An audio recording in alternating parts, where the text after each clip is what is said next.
Welcome back to the course Life of Christ. We're now in class 53. In this class, we'll talk about Jesus' trials before Pilate and Herod, and then also the death and burial of Jesus. Mainly in this class, we want to look at the story and some visuals from that material. And then in the next class, we'll do some teaching from this material.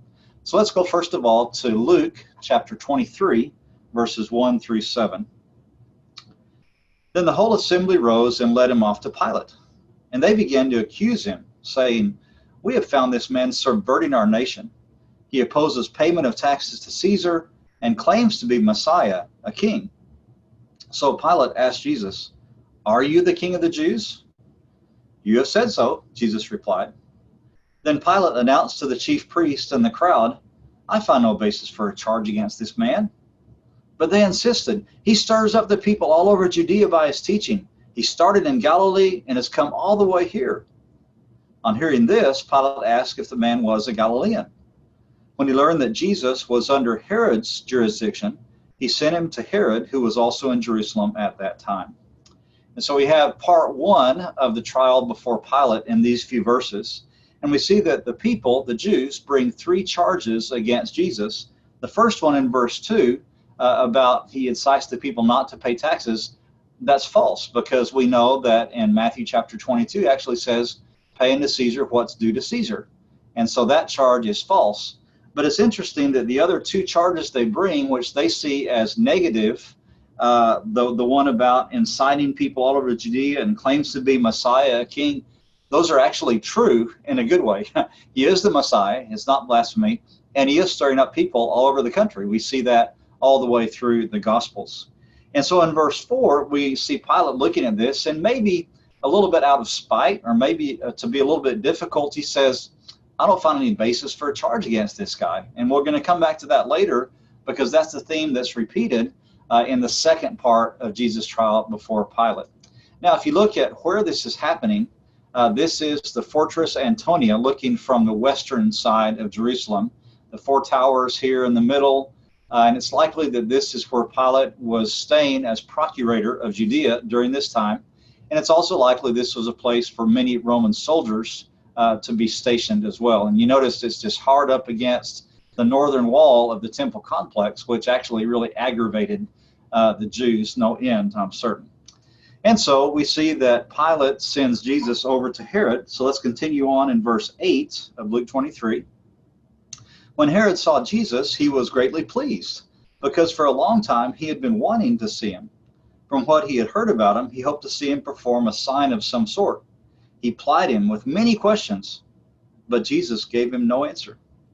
The chief priests and the teachers of the law were standing there vehemently accusing him. Then Herod and his soldiers ridiculed and mocked him. Dressing him in an elegant robe, they sent him back to Pilate. That day, Herod and Pilate became friends. Before this, they had been enemies. And so if you see this is Herod's palace in the western part of Jerusalem. It's also possible that at times Pilate would live here or perhaps entertain guests here. And when Herod was in town, normally this Herod Antipas is in Galilee, in Tiberias, or maybe in Sepphoris. But while he's in Jerusalem, this is the place he would be. And you notice that it's not too far, really, from the temple courts over here in the Fortress Antonia, here in the background, to send Jesus over to Herod's palace. And so Jesus comes before Herod, and Herod wants to see miracles. And when Jesus doesn't do what they want, they make fun of him and accuse him even more. In a way, this may be some self-restraint by Jesus, because he knows that anything he says will not be believed. But it may also indicate a lack of respect for Herod and the leaders, because one of the biggest insults that you could give as one Jew to another, especially between teachers and learners, was just to ignore someone. It was one thing to argue with them and disagree. At least that showed you took them seriously. But when you don't even answer, that can be taken as a sign of disrespect. And it says toward the end of this section that day Herod and Pilate became friends. And I've wondered about that. I wonder what about this story made them become friends. Maybe it's just their unity against Jesus in a way. And so verse 15, it says down here, it says, "Neither has Herod found a basis for a charge against him because he sent him back to us. So Pilate even supposes that Herod can't find anything wrong with Jesus either, in spite of what the charges are from the Jews that are there. So Herod sends Jesus back to Pilate for part 2 of the trial. Now let's skip over to Matthew's version. Now we're in Matthew chapter 27, beginning in verse 11. 27:11. Meanwhile, Jesus stood before the governor, and the governor asked him, "Are you the king of the Jews?" "You have said so," Jesus replied. When he was accused by the chief priests and the elders, he gave him no answer. Then Pilate asked him, "Don't you hear the testimony they're bringing against you?" But Jesus made no reply, not even to a single charge, to the great amazement of the governor. And in the version of John, you have a slight difference because you do see Jesus and Pilate conversing a little bit in John. So it may just be a way of reporting the story of what they consider to be important out of the story. Verse 15, now it was the governor's custom at the festival to release a prisoner chosen by the crowd. At that time, they had a well-known prisoner whose name was Jesus Barrabas. So when the crowd had gathered, Pilate asked them, "Which one do you want me to release to you? Jesus Barabbas or Jesus who is called Messiah?" Maybe a play on the name there. For he knew it was out of self-interest that they had handed Jesus over to him. While Pilate was sitting on the judge's seat, his wife sent him this message, "Don't have anything to do with that innocent man, for I have suffered a great deal today in a dream because of him." But the chief priests and the elders persuaded the crowd to ask for Barabbas and to have Jesus executed. "Which of the two do you want me to release you?" asked the governor. "Barabbas," they answered. "What shall I do then with Jesus, who's called Messiah?" Pilate asked. They all answered, "Crucify him." "Why? What crime has he committed?" asked Pilate. But they shouted all the louder, "Crucify him!" When Pilate saw that he was getting nowhere, but that instead an uproar was starting, he took water and washed his hands in front of the crowd. "I am innocent of this man's blood," he said.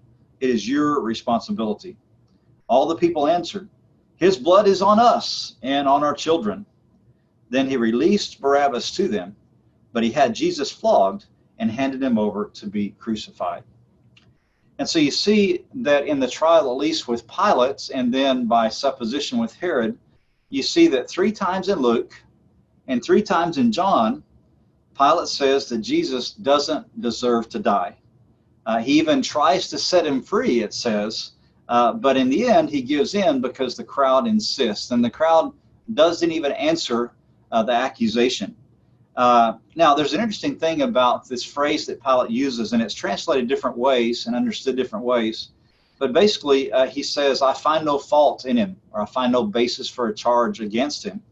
And this phrase, "I find no fault or flaw in him," is an interesting phrase because it's similar to what the high priest says when the people come at Passover and they bring their lambs that they're going to offer at Passover, and they have the high priest inspect the lambs.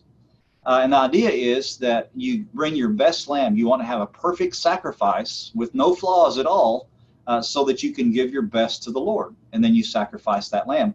And so when the high priest examines the lamb and he doesn't find any flaw in him, and he says, "Okay, this is okay to be sacrificed." And so in this story, you have the Pilate, the Roman governor, a Gentile, a non-believer, who looks at Jesus and says, "I find no flaw in him." But the result is that he's actually preparing him to be sacrificed as the perfect Lamb of God. And so that's an interesting comparison between the phrases even at this particular juncture of the story. In John 18, verse 30, when Pilate asks, "Then what should I do, with this man, and what charges are you bringing against him?"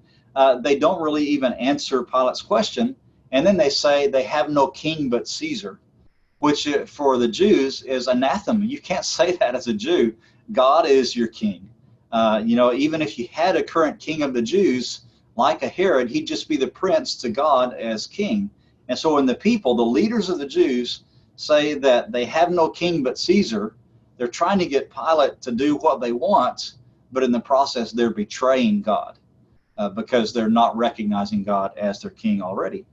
And if you look in John's version of this trial, and really in most of the versions, it's obvious that really Pilate's not in control, and the people in a sense are not in control. It's really Jesus is in control. He's deciding what's going to happen with him in this whole trial at the end. Now, John's version talks about the stone pavement where Pilate would sit and render judgments. It's called Gabbatha, or maybe Lithostratos, and this is one of the places suggested for that. This area, especially right over here, you can look at it here a little bit more close up.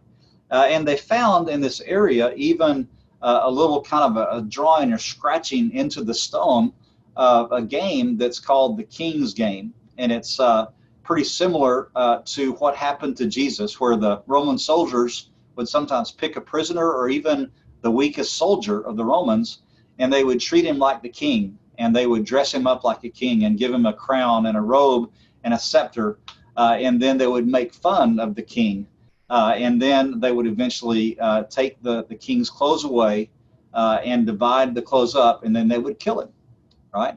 And that's really close to what happened to Jesus. And so maybe there's a connection here as well with that. And then we have the story of Barabbas. And, you know, are they going to release Barabbas or Jesus? Barabbas in Hebrew means son of. The bar is son of. And then Abba is father. And so his name literally means the son of the father. And you have Jesus, who is actually the son of the father. And his name means salvation. And so the one who is guilty, the son of the father who is guilty, is set free. And then the real son of the father dies, even though he's innocent, because he is bringing salvation. And so the two men, in a way, live up to their names. And so we don't know what happened after that. It's interesting that you think about Barabbas' situation in his cell, knowing that he's probably been sentenced to death, getting ready to die, but not knowing when it's going to happen. Then he hears the soldiers coming for him, and then the door opens and the soldiers bring him out, and he's expecting, most likely, to be taken off and crucified. And all of a sudden he gets, you know, to the door of the prison, and the guards set him free. Get out of here. And he probably doesn't understand. He's probably thoroughly confused, but he's not going to stay around and ask because he thinks it's probably a mistake. So he gets out of there probably as quick as he can. And we don't know what happened to him afterwards. There's nothing in the Bible that mentions it again. There have been books and movies done about this where some suppose that he continued on his way and was eventually killed in a rebellion. Other people think that he probably thought about what Jesus had done, that really died in his place, and became a Christian. And so that's an interesting story to think about either way, but we just don't know what happened. But what we do know is that we actually are in the place of Barabbas ourselves. We all are guilty. We all have sins. We all deserve to be deserve to be killed. And if Jesus had not come along, we would be waiting for death, just like Barabbas was waiting for death. And so we're in his cell. We're in his position. But the question is, what are we going to do with that? And while we still have life before the Lord comes back or before we die, we all have a choice that we can make. Are we going to accept that gift of life like we hope Barabbas did, or are we going to reject it? So interesting question as well. Now let's go on to the story of the crucifixion, the most important story in the Bible, in the world's history. We're at the crux of history with this story in Matthew 27. Beginning in verse, let's go ahead and begin in verse 27. Then the governor's soldiers took Jesus into the praetorium and gathered the whole company of soldiers around him. They stripped him and put a scarlet robe on him, and then twisted together a crown of thorns and set it on his head. They put a staff in his right hand. Then they knelt in front of him and mocked him. "Hail, King of the Jews," they said. They spit on him and took the staff and struck him on the head again and again. After they had mocked him, they took off the robe and put his own clothes on him. Then they led him away to crucify him. As they were going out, they met a man from Cyrene named Simon, and they forced him to carry the cross. They came to a place called Golgotha, which means the place of the skull.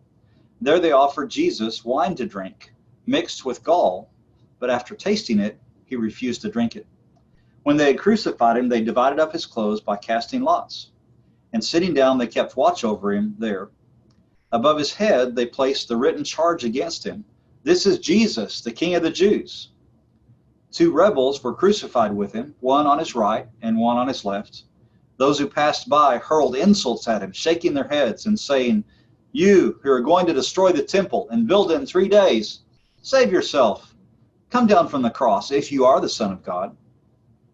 In the same way, the chief priests, the teachers of the law, and the elders mocked him. "He saved others," they said, "but he can't save himself. He's the King of Israel. Let him come down now from the cross, and we will believe in him. He trusts in God. Let God rescue him now if he wants him, for he said, 'I am the Son of God.'" In the same way, the rebels who were crucified with him also heaped insults on him. From noon until 3 in the afternoon, darkness came over all the land. About 3 in the afternoon, Jesus cried out in a loud voice, "Eli, Eli, lema sabachthani," which means, my God, why have you forsaken me?" When some of those standing there heard this, they said, "He's calling Elijah." Immediately one of them ran and got a sponge. He filled it with wine vinegar, put it on a staff, and offered it to Jesus to drink. The rest said, "Now leave him alone. Let's see if Elijah comes to save him." And when Jesus had cried out again in a loud voice, he gave up his spirit. At that moment, the curtain of the temple was torn in two from top to bottom. The earth shook, the rocks split, and the tombs broke open. The bodies of many holy people who had died were raised to life. They came out of the tomb after Jesus' resurrection and went into the holy city and appeared to many people. When the centurion and those who were with him were guarding Jesus saw the earthquake and all that had happened, they were terrified and exclaimed, "Surely he was the Son of God." Many women were there, watching from a distance. They had followed Jesus from Galilee to care for his needs. Among them were Mary Magdalene, Mary, the mother of James and Joseph, and the mother of Zebedee's sons. So again, the most important story in history, the most unjust story of a totally perfect, innocent man being crucified for people who are guilty of those crimes. And yet, the most important because it gives us a chance for salvation. And so we'll talk a lot more about that in the next class. I wanted to show you now some of the images from the places that are considered to be likely candidates for Calvary and the crucifixion. This is what many consider the second best option. It's called Gordon's Calvary, after a British general named Gordon. He was on the northern wall of Jerusalem one day, looking out to the north, and he saw this outcropping that looked kind of like a skull. And so he said, I wonder if that could actually be the place where Jesus was crucified, because it's outside the city wall. It's near a city gate, the Damascus Gate. It's near a garden, and so those were all some of the clues that the Bible gave. And so he began to think this might have been the Calvary, the spot of Calvary. And if you go there, it actually does kind of look more like you imagine what it must have looked like at Calvary. To the left of this is actually a garden, and it has a tomb in it. We'll look at that more later. And again, it's kind of what you imagine when you think about the tomb of Jesus and the rolling stone and all of that. But the evidence for this place is not quite as strong. I mean, it looks kind of like it. But we know, for example, that the tomb there in the garden next to this was used for as many as 7 centuries before Jesus. And we know from the Bible that the tomb Jesus was laid in was a new tomb. And so the evidence doesn't seem as strong for this. The local attributions, what the local people say, doesn't seem to point as strongly to this place. But as far as looking like what you imagine, this and the garden tomb do look like it. Now, if you look at the model of Jerusalem, this is where Calvary is located. And again, it's outside the western wall of the city, which is the more likely location according to archaeology and scholars. And so you see here a rock outcropping that most people have in mind. It's a quarry, and they even had an interesting point about some of the rocks in this quarry were going to be used in the temple, maybe even as the cornerstone, but they were flawed. They had a crack in it. And so the builders rejected the stone that was to be the cornerstone, which again is a familiar sounding passage from the Messianic prophecies. And this location also would fit the biblical clues of being outside the city wall. This was the city wall at that time, and then near one of the gates, and it was also near a garden as well. And so this is the more likely place of it. Now today, if you go to this place, it doesn't look like this anymore. Here is actually the church that they built over the place of Calvary and the tomb. It's called the Church of the Holy Sepulchre. In Spanish and in other languages, it's called the Church of the Resurrection, which I kind of like a little bit better than sepulchre as a tomb, emphasizing the rising of Jesus rather than the death of Jesus. And the interesting story behind this is that in about 325 AD, Constantine, who was the emperor, wanted to mark some of the spots of the important events of Jesus' life. And so he sends his mother, Helena, over to the Holy Land to mark and to find and mark the spots. And so she would go to places like Bethlehem or like Jerusalem, and she would ask the locals, where did these events happen? Now, of course, the problem is that we're talking about 325 AD, which is almost 300 years after these events happened, of Jesus' birth and his death and his ministry. And so there's a little question, were these really the spots? It's not the same thing as going a year later and everything is still the same as it was. But in that time, you remember that people and families lived in the same places for hundreds of years, and the oral history would be passed down faithfully from one generation to the next. And so it's very likely that the people she talked to in Jerusalem or in Bethlehem or other places knew exactly where Jesus had done all of these things. And so whenever she would find a spot like that that marked an event in Jesus' life, they would build a church on it. And then once the church was built there, even if it was destroyed, they knew where the church was and they would rebuild it. In this particular church, for example, it has been rebuilt 5 times and been destroyed in a lot of wars, but always rebuilt. So there's pretty good evidence that this is the site. It's located in the right place. They found first century tombs in and around this spot as well. It used to be a garden. It used to be near a quarry. So they think that they've found the right place. There's even some who believe that Helena found the actual cross of Jesus down what's in kind of like the basement of this church, but there's some question about that as well. So what I want to do is to skip off of the PowerPoint for a minute and go to another one of our 360 videos and show you just a little bit inside and outside this church.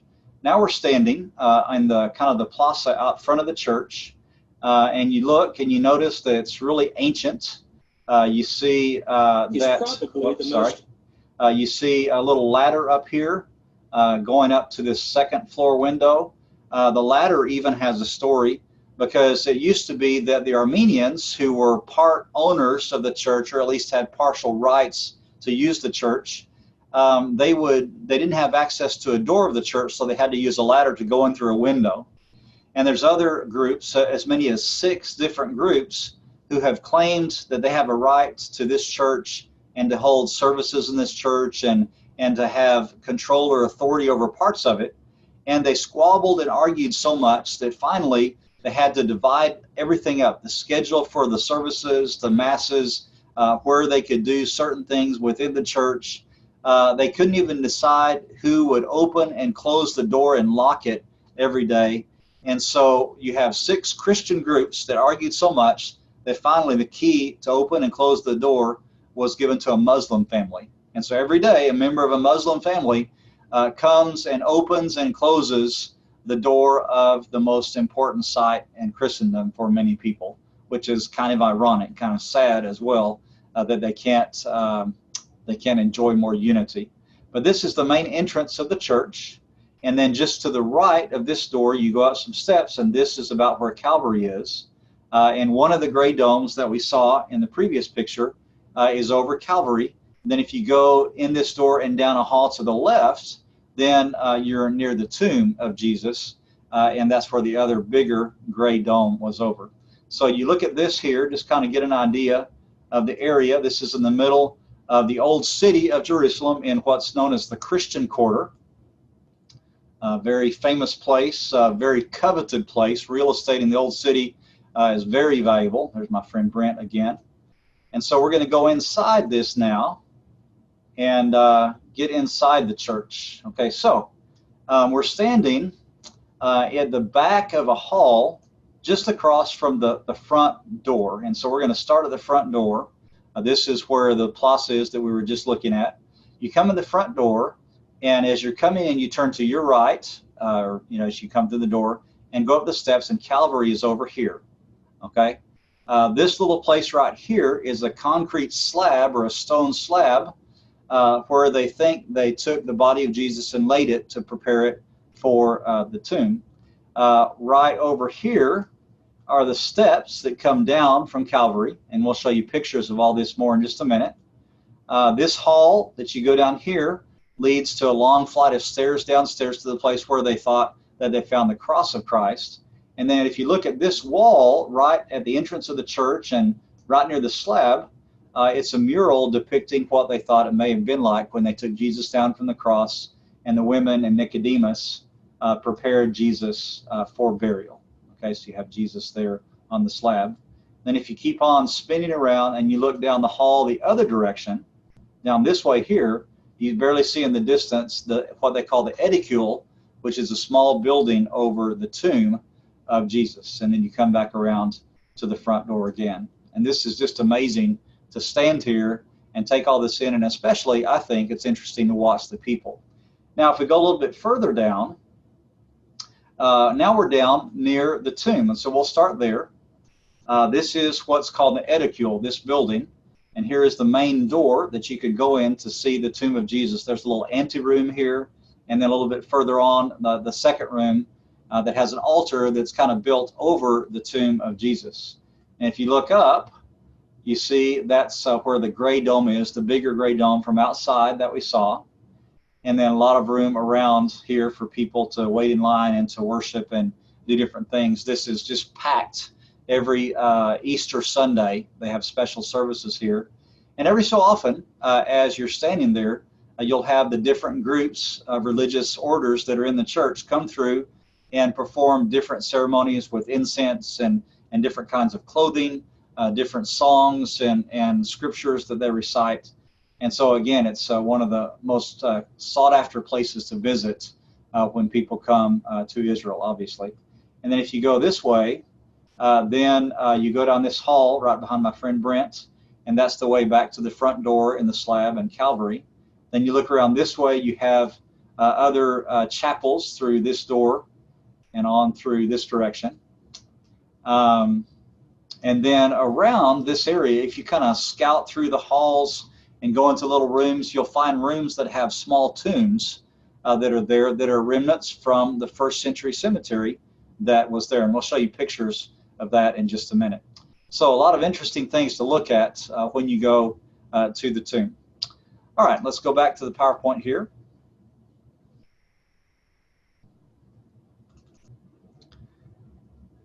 Okay, so we saw that, and the Calvary and the tomb. And so again, you have the picture from the outside, and you see the ladder again that stood there for a long time. Then, if you go up the steps as you come in the front door, this is the place of Calvary. This is the most likely location. And to be honest with you, the first time I ever saw it, I was really kind of disappointed. In fact, I was kind of turned off a little bit, because obviously it's nothing like I would think the site would be like. If you're thinking about the original event outside and three crosses and just all of that, obviously it's nothing like that. And what you see here is the crucifix from the Catholics and other groups. A lot of gold, a lot of silver, a lot of incense, a lot of lamps, and all of it's, the gold and the silver with the intention to honor Jesus and venerate this place and remember what Jesus did. And yet the initial effect, at least for me, was of rejection. I didn't like it at all. But then when you step back and you think where you are and what happened here 2,000 years ago, then it kind of helps you to refocus. If you look down here, you can see behind this glass some stones, which they think are the stones of Golgotha, of Calvary. And you have here this altar that's built over part of it. And if you kneel down here under the altar, there's a hole you can put your arm through, and touch the stones if you want to. They've restricted access to it Here's a little bit better view of the stone, because for years and years, pilgrims would come to Jerusalem and they would want to take a piece of Calvary home with them. And so they'd chip off a little bit of the rock and carry it home, kind of as a holy relic that they would use to remember, and some would even venerate and worship the rock. And so they finally said, look, if we don't do something, then we'll finally lose all of Golgotha, because people will take it all home. And so they had to enclose it there. All right. So that's what Calvary or Golgotha looks like now. Now let's go back to Matthew 27, verse 57, and read the text about the burial of Jesus. As evening approached, there came a rich man from Arimathea named Joseph, who had himself become a disciple of Jesus. Going to Pilate, he asked for Jesus' body, and Pilate ordered that it be given to him. Joseph took the body, wrapped it in a clean linen cloth, and placed it in his own new tomb that he had cut out of the rock. He rolled a big stone in front of the entrance to the tomb and went away. Mary Magdalene and the others, and the other Mary, were sitting there opposite the tomb. The next day, the one after preparation day, the chief priests and the Pharisees went to Pilate. Sir, they said, we remember that while he was still alive, that deceiver said, after 3 days I will rise again. So give the order for the tomb to be made secure until the 3rd day. Otherwise, his disciples may come and steal the body and tell the people that he has been raised from the dead. This last deception will be worse than the first. Take a guard, Pilate answered. Go, make the tomb as secure as you know how. So they went and made the tomb secure by putting a seal on the stone and posting the guard. And you see the different versions again of the same story, the other Gospels, but that's the basic story there. And so we go back to some of the details connected to the preparation and the burial of Jesus, again, in the Church of the Holy Sepulchre. And here's the slab that I was mentioning to you before that we really couldn't see in the previous picture. And it actually is very similar to a lot of the slabs they used for this kind of thing back in that time. Whether or not this is the exact slab, there's no way to know. They claim it is, but again, we can't know for sure, and that's not the most important thing. The important thing is that the event happened. But it's interesting to stand back and just watch people come through. Most people will come up to it and stand silently and think. Many will kneel down beside it. Some bend down and they kiss the slab, or they lay their forehead on it. Often they'll take a handkerchief or some sort of clothing, and they'll rub it across the surface of the slab, and in some way make what they have used a holy relic, again, to remember this as part of a pilgrimage. And a part of me is just a little bit cynical about that, because you're thinking it's just a handkerchief still. But then another part of me appreciates the fact that they want to show respect to Jesus. They want a connection with that, and they don't want to ever forget it. And I can really admire and respect that. And so it's interesting to watch people when they come through. And then again, here's the mural that I showed you a video of just a little bit right behind the slab. And then here's a picture of that area that we showed, the edicule. Here's a little bit different perspective of it with the dome and the edicule down there. And then here is the beginning of a service of the lighting of the candles near Easter. And that's an amazing time to be there. And they have even more amazing pictures with everybody's candle lit from the top of the dome. And that's a pretty interesting one as well. This picture was taken earlier, before 2016, when the building itself, the edicule and some of the foundation, were kind of unstable, and so they had to reinforce it for decades with scaffolding. And so you see the scaffolding all around. Well, back in 2016, they came in, they took away the scaffolding, they reinforced and fixed as much as they could of it to make it more stable, and they did that. And during that time, then the archaeologists got about 60 hours to go in and dig inside to go down and try to confirm that this actually was the tomb of Jesus. It was the first time it had happened in either several decades or several centuries. I don't remember which, but it had been a long time. So they got a chance to do that. And so now the scaffolding's gone. Here is the inside where they were able to come in. And that's what's above the tomb of Christ. It's not the tomb itself. And then the whole question about if it's the original tomb, it says there was marble cladding that was first removed on the night of October 26, 2016.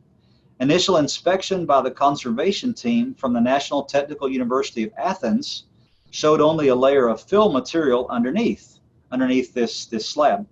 However, as researchers continued their nonstop work over the course of 60 hours, another marble slab with a cross carved into its surface was exposed. By the night of October 28th, just hours before time to reseal it, the original limestone burial bed was revealed intact. And so they think they actually got down, they took the cover off, and they found the original burial bed made out of limestone, that it was the original tomb of Jesus. And obviously, it was empty because he wasn't there as of 2,000 years ago.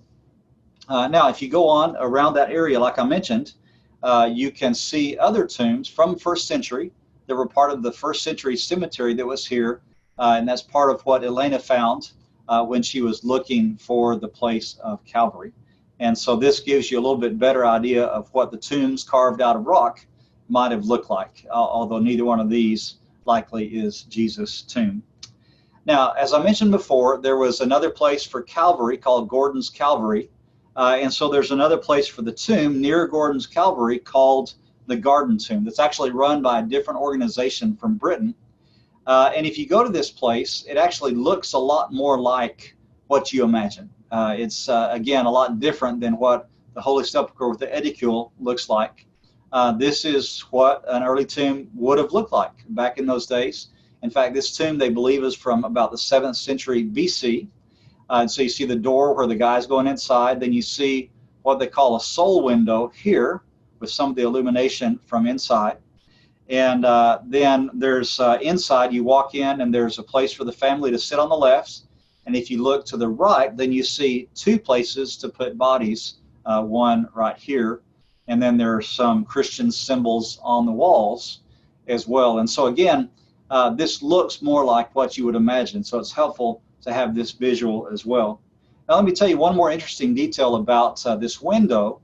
As I mentioned, I think, in the class about Lazarus, the custom was to bury a person or put them in the tomb and then go check on them for like the first 3 days to see if they'd moved. Maybe they weren't dead. But if they hadn't moved for 3 days, then this was the little window, the soul window, through which the soul could fly out. And so it's interesting to see an example of that and remember the story of Lazarus being raised on the 4th day after his soul had supposedly fled. So that's the story of the crucifixion and the burial. And now in the next class, we're going to do some teaching about the material from that story. Thanks. We'll see you next time.